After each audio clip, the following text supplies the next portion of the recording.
ಪಿಲಿಕುಳ ಕಂಬಳದಿಂದ ವನ್ಯಜೀವಿಗಳಿಗೆ ತೊಂದರೆಯ ಆರೋಪ. ದಕ್ಷಿಣ ಕನ್ನಡ ಜಿಲ್ಲಾಡಳಿತ ಪಿಲಿಕುಳ ಅಭಿವೃದ್ಧಿ ಪ್ರಾಧಿಕಾರಕ್ಕೆ ಹೈಕೋರ್ಟ್ ನೋಟಿಸ್ ಅನ್ನ ನೀಡಿದೆ.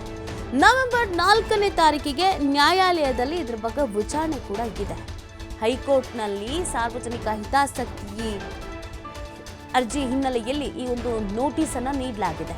ಪಿಲಿಕುಳ ಉದ್ಯಾನವನದಲ್ಲಿ ಕಂಬಳ ನಡೆಸದಂತೆ ಕೋರ್ಟ್ ಮೆಟ್ಟಿಲೇರಿದ್ದ ಪಿಟಿಎ ಸರ್ವೆ ನಂಬರ್ ಅನ್ವಯ ಪಿಲಿಕುಳ ಬಯೋಲಾಜಿಕಲ್ ಪಾರ್ಕ್ ಒಳಗೆ ಕಂಬಳ ನಡೆಸುವಂತ ಆರೋಪ.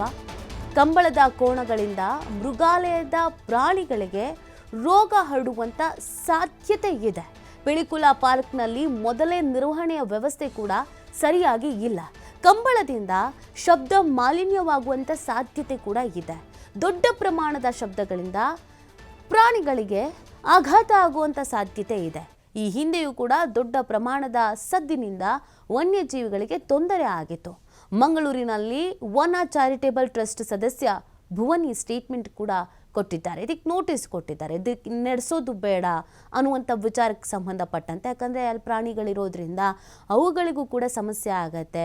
ದೊಡ್ಡ ಮಟ್ಟಿನ ಸೌಂಡ್ ಎಲ್ಲ ಆಗೋದ್ರಿಂದ ಪ್ರಾಣಿಗಳಿಗೆ ಆಘಾತ ಆಗುವಂಥ ಸಾಧ್ಯತೆ ಇದೆ. ಮೊದಲೇ ಇಲ್ಲಿ ನಿರ್ವಹಣೆ ಅನ್ನೋದು ಇಲ್ಲ, ಸ್ವಚ್ಛತೆ ಅನ್ನೋದು ಕೂಡ ಕಡಿಮೆನೇ ಇದೆ. ಹೀಗಿರಬೇಕಾದ್ರೆ ಮತ್ತೊಮ್ಮೆ ಅದೇ ಥರದ ಸಮಸ್ಯೆಗಳಾದರೆ ಅಲ್ಲಿರುವಂಥ ಪ್ರಾಣಿಗಳಿಗೆ ಹಾನಿ ಆಗತ್ತೆ, ಸಮಸ್ಯೆ ಆಗತ್ತೆ ಅನ್ನುವಂಥ ನಿಟ್ಟಿನಲ್ಲಿ ಒಂದು ಅರ್ಜಿಯನ್ನು ಸಲ್ಲಿಕೆ ಮಾಡಲಾಗಿತ್ತು. ಇದೀಗ ನೋಟಿಸನ್ನು ಕೂಡ ಕೊಡಲಾಗಿದೆ. ಕೋರ್ಟ್ನಿಂದ ವಿಚಾರಣೆಗೆ ಹಾಜರಾಗುವಂತೆ ಸೂಚನೆಯನ್ನು ಕೂಡ ನೀಡಲಾಗಿದೆ.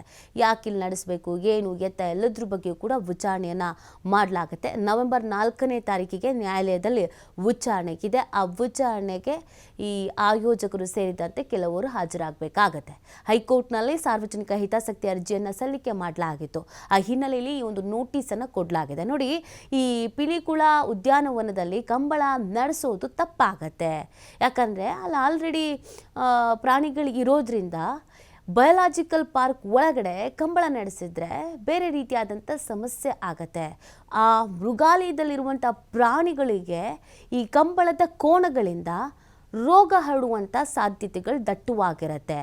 ಆ ಕಾರಣಕ್ಕಾಗಿ ಇಲ್ಲಿ ಯಾವುದೇ ಕಾರಣಕ್ಕೂ ಅವಕಾಶವನ್ನು ಮಾಡಿಕೊಡೋದು ಬೇಡ, ಇಲ್ಲಿ ಕಂಬಳವನ್ನು ನಡೆಸೋದು ತಪ್ಪಾಗತ್ತೆ ಅನ್ನುವಂಥ ಹಿನ್ನೆಲೆಯಲ್ಲಿಯೇ ಅರ್ಜಿಯನ್ನು ಸಲ್ಲಿಕೆ ಮಾಡಲಾಗಿತ್ತು. ಪಿಲಿಕುಳ ಪಾರ್ಕ್ನಲ್ಲಿ ಮೊದಲೇ ನಿರ್ವಹಣೆಯ ವ್ಯವಸ್ಥೆ ಕೂಡ ಸರಿಯಾಗಿಲ್ಲ. ಇಂಥದ್ರಲ್ಲಿ ಅಲ್ಲೇನಾದರೂ ಆಯೋಜನೆ ಮಾಡ್ತು ಅಂತಂದರೆ ನಾವು ನಮ್ಮ ಕೈಯಾರೆ ಕೆಲವು ಪ್ರಾಣಿಗಳ ಪ್ರಾಣಕ್ಕೆ ಸಂಚಕಾರ ತನ್ನಂಗಾಗತ್ತೆ. ಕಂಬಳದ ಶಬ್ದ ಏನಿದೆಯೋ ಆ ಶಬ್ದದಿಂದ ಕೂಡ ಶಬ್ದ ಮಾಲಿನ್ಯ ಆಗತ್ತೆ. ದೊಡ್ಡ ಪ್ರಮಾಣದ ಶಬ್ದಗಳಿಂದ ಅಲ್ಲಿರುವ ಉಳಿದ ಪ್ರಾಣಿಗಳಿಗೆ ಆಘಾತ ಆಗುವಂಥ ಸಾಧ್ಯತೆ ಇದೆ. ಬೇರೆ ಪ್ರಾಣಿಗಳಿಗೆ ಕಿರಿಕಿರಿ ಆಗುತ್ತೆ, ಹಿಂಸೆ ಆಗತ್ತೆ. ಈ ಹಿಂದೆನೂ ಕೂಡ ದೊಡ್ಡ ಪ್ರಮಾಣದ ಸದ್ದಿನಿಂದ ವನ್ಯಜೀವಿಗಳಿಗೆ ತೊಂದರೆ ಆಗಿದ್ದೂ ಕೂಡ ಇದೆ ಅಂತ ಮನವಿಯನ್ನು ಮಾಡಿಕೊಳ್ಳಲಾಗಿದೆ. ಆ ಕಾರಣಕ್ಕಾಗಿ ನೋಟಿಸನ್ನು ಕೊಡಲಾಗಿದೆ. ಇದಕ್ಕೆ ಸಂಬಂಧಪಟ್ಟಂತೆ ವಿಚಾರಣೆಗೆ ಹಾಜರಾಗಬೇಕಾಗತ್ತೆ. ವಿಚಾರಣೆಯಲ್ಲಿ ಏನು ಹೇಳ್ತಾರೆ, ಯಾವ ರೀತಿಯಾಗಿ ಇದನ್ನು ಸಮರ್ಥಿಸ್ಕೊಳ್ತಾರೆ, ಅಥವಾ ಕೋರ್ಟ್ ಚಾಟಿ ಬೀಸುತ್ತಾ ಏನು ಎತ್ತ ಏನಾಗುತ್ತೆ ಅನ್ನೋದನ್ನ ಕಾದು ನೋಡಬೇಕಾಗಿದೆ. ಕೋರ್ಟಿನ ತೀರ್ಪಿನ ನಂತರ ಏನು ಡಿಸಿಷನನ್ನು ತೆಗೆದುಕೊಳ್ತಾರೆ, ಕಂಬಳ ನಡೆಸ್ತಾರೋ ನಡೆಸಲ್ವೋ, ನಡೆಸೋದಕ್ಕೆ ಅವಕಾಶ ಸಿಗುತ್ತೋ ಸಿಗಲ್ವೋ, ಇದು ಪ್ರಶ್ನೆ ಆಗಿದೆ.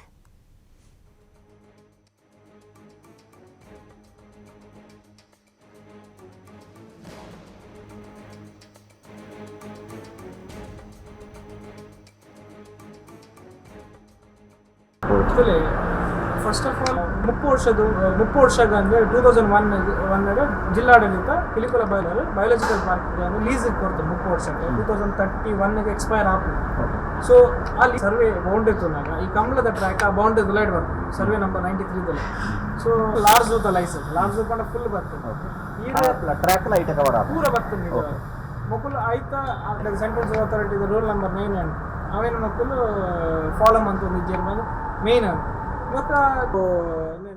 ಇವಾಗ ಮತ್ತಷ್ಟು ಮಾಹಿತಿಯನ್ನು ನೀಡ್ತಾರೆ ನಮ್ಮ ಪ್ರತಿನಿಧಿ ಆದಿತ್ಯ. ಇದೀಗ ಒಂದು ಕಡೆಯಲ್ಲಿ ನಡೆಸ್ತೀವಿ ಅಂತ, ಇನ್ನೊಂದು ಕಡೆಯಲ್ಲಿ ನಡೆಸಬಾರ್ದು ಅಂತ. ಅದಕ್ಕೆ ಯಾಕೆ ನಡೆಸಬಾರ್ದು ಅನ್ನೋದ್ರ ಬಗ್ಗೆ ಪ್ರಮುಖ ರೀಸನ್ಸ್ ಕೂಡ ಹೇಳ್ತಾ ಇದ್ದಾರೆ. ಸೊ ಈಗ ಕಂಬಳ ಆಯೋಜನೆ ಮಾಡಿದವ್ರು ಏನು ಹೇಳ್ತಾರೆ?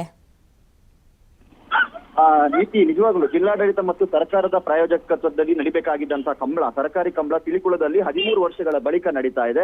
ಇದಕ್ಕೆ ಒಂದಲ್ಲ ಒಂದು ರೀತಿಯ ವಿಘ್ನಗಳು ಎದುರಾಗ್ತಾ ಇದೆ. ಪ್ರಾರಂಭಿಕ ಹಂತದಲ್ಲಿ ಒಂದಿಷ್ಟು ರಾಜಕೀಯ ತಕರಾರು, ಕಾಂಗ್ರೆಸ್ ಬಿಜೆಪಿ ನಡುವಿನ ರಾಜಕೀಯ ತಕರಾರಿನಿಂದ ಆ ಕಂಬಳಕ್ಕೆ ಒಂದು ಸಂಕಷ್ಟ ಎದುರಾಗಿತ್ತು, ಅದು ಮುಂದೂಡಲ್ಪಟ್ಟಿತ್ತು. ಇದೆಲ್ಲ ಸರಿ ಹೋಗಿ ಈಗ ಮುಂದುವರಿಸುವಂತ ಸಂದರ್ಭದಲ್ಲಿ ಅದಕ್ಕೆ ಸಂಬಂಧಪಟ್ಟಂತ ಕೋಣಗಳನ್ನ ಓಡಿಸುವಂತ ಕರೆಗಳೆಲ್ಲವೂ ಕೂಡ ಸಿದ್ಧವಾಗಿದೆ. ಇನ್ನೇನು ಕಂಬಳದ ದಿನಾಂಕ ಮಾತ್ರ ನಿಗದಿಯಾಗೋದು ಬಾಕಿ ಇದೆ.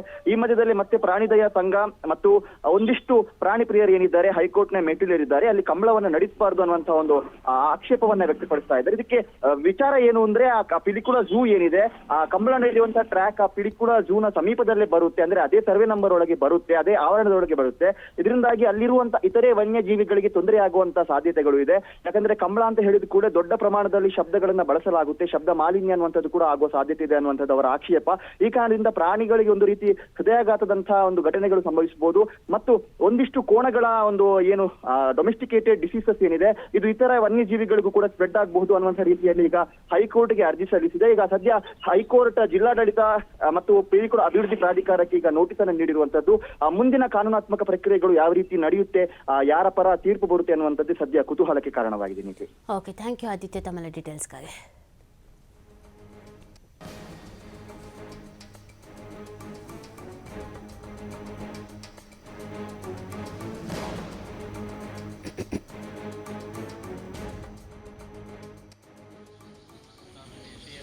ಮೇಷಾದಯೋ ರಾಶಿಯೋ ನಕ್ಷತ್ರಾಣಿ ಸೇವಕತಾಸ್ತದ್ದೇವತಾಸ್ತದ್ಗಣಾಃ ಮಾಸಾಬ್ಧಾ ಋತವ ಸಂಧ್ಯಾ ತದಾ ರಾತ್ರ್ಯಃ ಸರ್ವೇ ಸ್ಥಾವರಲಿಂಗಮಃ ಪ್ರತಿದಿನಂ ಕುರ್ವಂತು ನೋ ಮಂಗಲಂ.